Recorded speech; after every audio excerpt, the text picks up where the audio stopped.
द्वार पर, उसी द्वार पर खड़े हैं कौन? जय और विजय। भगवान से जब मिलने का या भजन करने का कोई ऐसा सुंदर अवसर आता है तो मन में आता है कि महाराज ये जो द्वार काल है ना, जय और विजय, मानो ये संसार के जो सारे ग्रह लगे हुए हैं ना पीछे, ये जय विजय ही है। बोले भगवान से मिलन, भगवान के मिलन से रोकते, इसलिए भगवान के मिलना जब नजदीक हो तो ऐसे जय विजय हमें मिल जाए।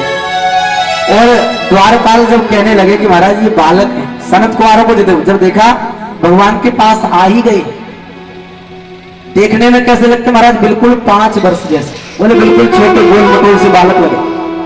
और बालक जब लगे तो द्वारपाल जय और विजय कह रहे भैया तुम यहाँ कहां चले आ रहे हो? बोले ये तुम्हारे खेलने की जगह नहीं, आप तो यथाशीघ्र यहां से चले जाओ, कहीं और जाके खेलो। तो सनत कुमार बड़ी सरलता से निवेदन करते भैया आप ऐसे कैसी बात करते हैं? बोलिए भगवान का दिव्य धाम है, यहाँ तो कोई भी आ जा सकता है, रोगी हो चाहे भोगी हो चाहे योगी हो, कोई भी व्यक्ति है वो यहाँ पर आ सकता है। आप ऐसा भेद क्यों पैदा कर रहे हैं? बोले आप ऐसा क्यों भेद उत्पन्न करते हैं कि आप जिसको कह देंगे वही भगवान से मिलेगा?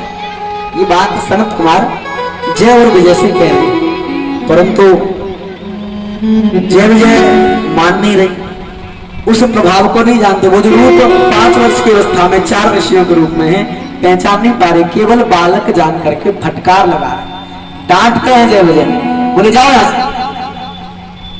अब जब कई बार डांटा फटकारा तो आए जय विजय से आज निवेदन करते हैं सनत कुमार, कहा कि देखो व्यक्ति जो बड़ी उपाधि पा लेता है तो अभिमान आ जाता है।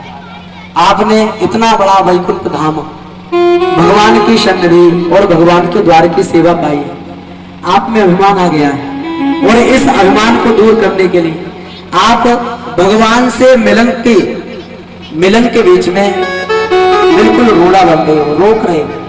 इसलिए मैं तुम्हें शाप देता हूं। बोले तुम रहने लायक नहीं हो यहाँ, कहां जाए? बोले मृत्यु लोक में जाओ, वहां जाकर 3 जन्मों तक राक्षस बनो।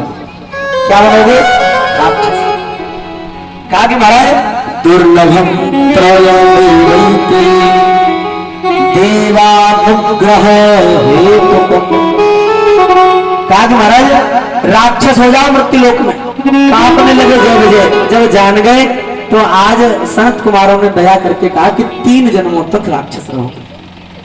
आज जैसे ही साप मिल गया, साप मिलते ही दिव्य भाव से भगवान प्रकट हुए। क्या ये बात भगवान नहीं जानते थे कि महाराज जय विजय आए हैं, द्वारपाल रोक रहे? भगवान सब जानने वाले हैं, परंतु भगवान की स्वयं की इच्छा थी कि इन दोनों का समय अब यहां से पूरा हो चुका है।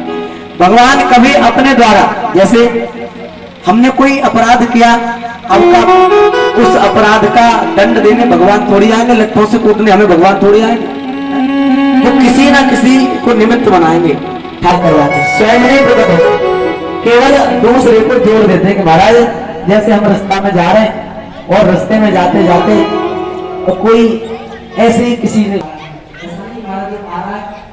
ऐसा मुंह रखने के लिए वो भगवान कृपा करके दे रहे हैं, इसलिए जिसका जिस पर कर्जा है खत्म करने भगवान सनत कुमार ने कहा कि सनत कुमार आप चिंता नहीं करो।